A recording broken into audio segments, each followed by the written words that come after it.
తెలంగాణలోని ఒక ఆలయంలో స్వామి విగ్రహం కాదని నిజ రూపంలో ఉంటారని మీకు తెలుసా? మన దేశంలో ఎన్నో అద్భుతమైన ఆలయాలు ఉన్నాయి. కానీ ఒక విగ్రహానికి గాయమైతే రక్తం రావడం, విగ్రహాన్ని తాకితే మనిషి శరీరంలా మెత్తగా ఉండడం ఎక్కడైనా చూసారా?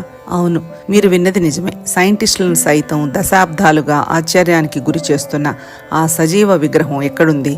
ఆ రహస్యాలేమిటో ఇప్పుడు ఈ వీడియోలో వివరంగా చూద్దాం. తెలంగాణ ములుగు జిల్లా మంగపేట మండలంలోని దట్టమైన అడవుల మధ్య సుమారు 4000 ఏళ్ల చరిత్ర కలిగిన హేమాచల పర్వతంపై వెలిసిన మల్లూరు లక్ష్మీ నరసింహస్వామి క్షేత్రం కొండపై చాలా ఎత్తులో ప్రకృతి ఒడిలో ఉంటుంది. ఇక్కడ స్వామివారు స్వయంభూగా వెలిసారని భక్తుల నమ్మకం.